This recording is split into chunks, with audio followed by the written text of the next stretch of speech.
I'm in Harlem asking people about who they are supporting in the 2025 mayoral race here in New York City. Let's see what people think. My name is Adri, How do you spell that? Adri. And how long have you lived in New York City? I've lived in New York City for about 40 years. Wow, okay. So you're just telling me that you're thinking of sitting out this election. Can you tell me a bit more about why? Because there's little or no progress happening in the city. Apartments aren't affordable, and these are like slave jobs around here. I feel like New York is like a factory for to turn people into workers, and the type of money that the average person gets is to pay their rent and keep their phone on so the job can keep calling. So in my opinion, the real issues have not been addressed as far as affordable housing, as far as livable wages. Those things have not been successful. So, in my opinion, I'm fed up. And I voted before, and nothing ever came from it. So, yeah, if you want my vote, you got to do something. Have you heard anything about any of the candidates, and are there any proposals that they have that sound sort of enticing or not really so far? Not really. They all say the same thing. It's just, to me, it's a bunch of rap. You know what I mean? It comes back from the Middle Ages, the chicken in every pot. You know what I mean? It's the same rap that these politicians put out there for centuries. And when somebody keeps going to depend on somebody to deliver, and they never deliver, it just breaks the morale of the voter, and they go, forget it. I'm not even going to be involved in it. This is just, another ring around the rosy thing that people are doing. And it's just very frustrating. Is there anything else you want to add? Not really. I think I speak for a lot of people out here, who are struggling to make ends meet.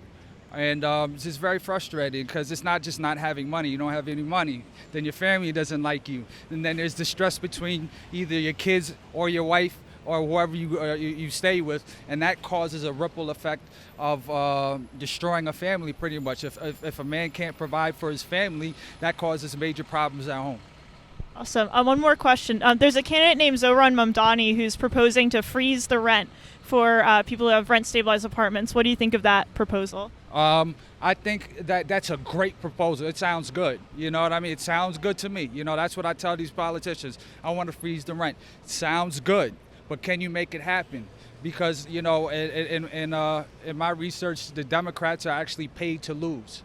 Because what they do is they get up in the office, and then the people ask, "What about this rent that you said you're going to freeze?" And then they go, "Oh, we didn't get enough votes." So always an excuse. "Oh, we couldn't do it. It was this person's fault, that person's fault." They never really deliver, because if a politician was able to deliver, they would get the votes over and over again, and they would stay in office. And when people can see the difference in the kitchen table, it's going to entice them to get involved in the voting process, which is the right to vote.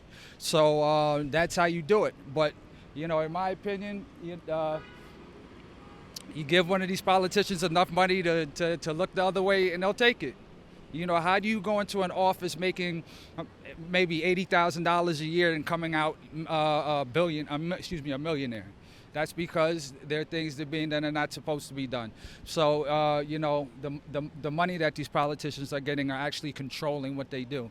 And I'm a school teacher, and I told the kids, and I was just like, if you don't understand what an adult is doing and it doesn't make sense, they're getting paid.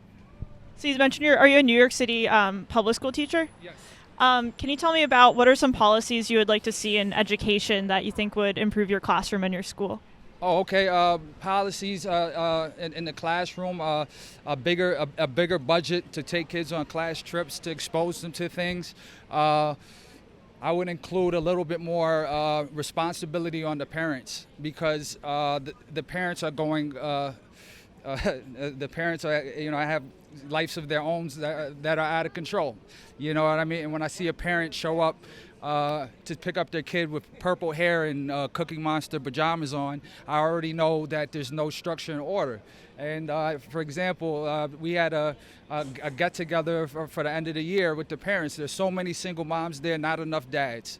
And that's a big problem. And then when they live a terrible home life, the teachers have to come in and deal with it. So it's like, I got to teach them how to have social skills. I got to teach them that they can't curse all the time. They teach them that they can't do this. And then after I break through all those layers, now I can go, see, young man, the plant gets energy from the sun. So that's a good question.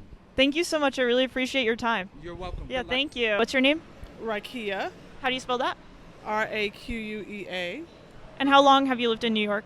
All my life, I'm a Harlemite, born and raised.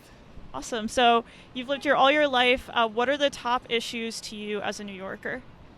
Affordability, housing, clean neighborhoods, and education.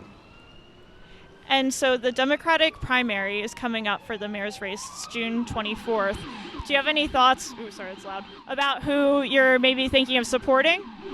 I am undecisive right now. I am just following suit and seeing who has a healthy record and who can deliver what they say. That's what is a priority to me. Between the top two candidates right now, Andrew Cuomo and Zohran Mamdani, do you have any thoughts? Are you leaning any way toward either of them? I know Cuomo has a reputation. Definitely when we had COVID, he was one that advocated for transparency, and he definitely managed data pretty well. So based on that, he is somebody that I'm familiar with. I have to familiarize myself with the other candidate. But, it's just basically prioritize what New Yorkers need. Definitely the housing and education, and that person has my vote. I may keep it a secret, for later who I'm voting for. Awesome. Is there anything else you'd like to add? New York I would say politicians have some grace on New Yorkers. We are one of the most expensive cities in the world, and the salaries are not meeting the demands. So definitely if there can be some more checks and balances and available educational services for students with special needs, in which I advocate for. I'm an educator, and I believe in girl empowerment. Yes. One more question about Andrew Cuomo. So some politicians are kind of raising Andrew Cuomo's record, especially regarding nursing homes and COVID, and alleging that he sort of covered up some of the COVID deaths. But you say he's very transparent. I was curious, what did you think about Andrew Cuomo's record during COVID? Well, when I say the transparency, I'm thinking through the lens from what my recollection is. Just he gave us the numbers daily. He made the daily report. I'm not saying that there was full accuracy, but we were in the know. And when we needed some more bed requests, when we needed a space for hospitalization, there was open dialogue about that. Again, there's always question for accuracy when it comes to the data, but at least you know what to ask. At least you know what to be curious about. So those things were just very relevant to myself, and I can memorize that even though we were facing trauma. How long have you lived in New York? All my life. All right. Yeah, I was born here, born and raised in Harlem. As you can see, a lot has changed. So yeah. What is the most important issue to you as a New Yorker living in the city?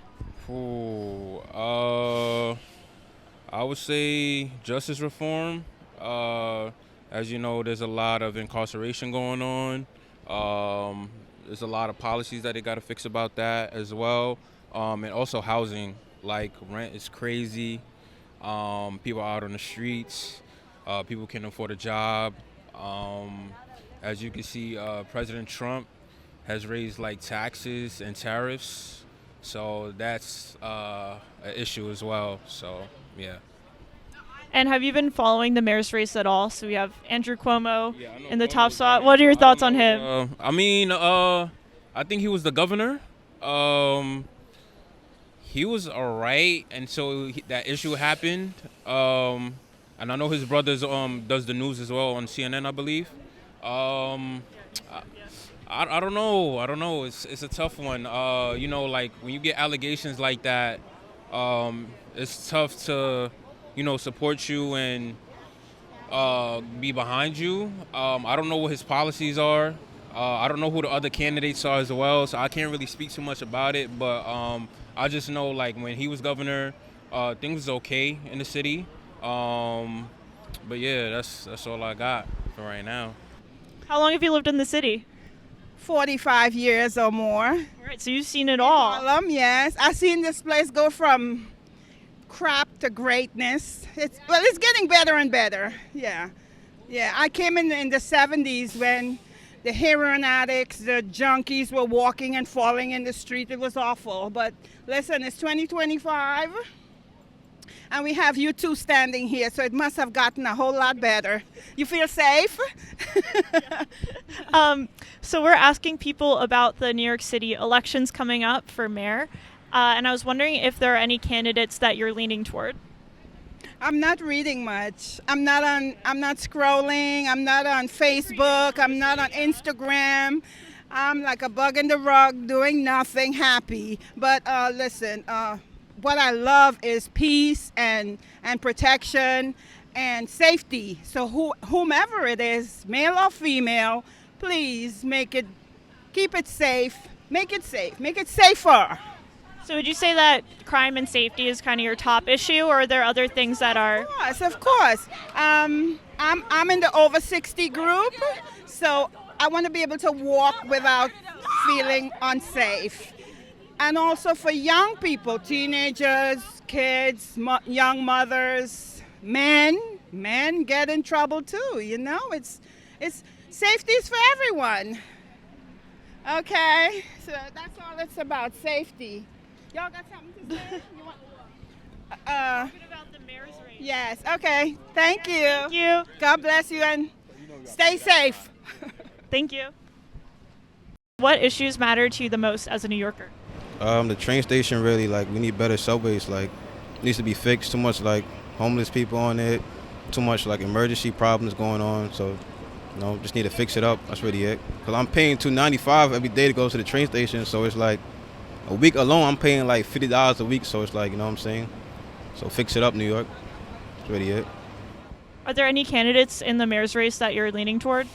I don't really get that deep into it, I'm just right there on the ledge of it, so, Awesome. What do you think about congestion pricing? You have any thoughts on that?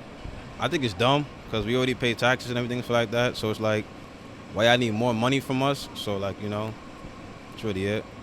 Well, thank you so much. I really appreciate it. Have a good one. But yeah, we're fucked in New York. What is it? Andrew Cuomo's running, right? Yeah. I mean, if he wins, then it's like a W for New York corruption. And I think the other guy, what is it? Zohran Mamdani. Shouts out to Bronx Science. I don't know. There's too much bootlicking. I don't think I'm the right person to interview for this. Are you guys rooting for Zohran? No, we're just asking people. Oh, okay. Yeah, I don't vote, so. That's yeah. not in the. I mean, like, I do feel that, like, for mayor elections, it is quite important to vote, but I'm not compelled to do so for, like. Because obviously, for the presidential elections, I don't think there's any way I'll ever be compelled to do that, personally. The local elections, I don't know, I just feel like Cuomo's going to win. He has the brand. He's got the brand power, I can't really speak to any of their policies, though, I'll be honest with you. I'm so, like, focused on my life and making money. I kind of don't... I feel like it's whoever, it doesn't matter.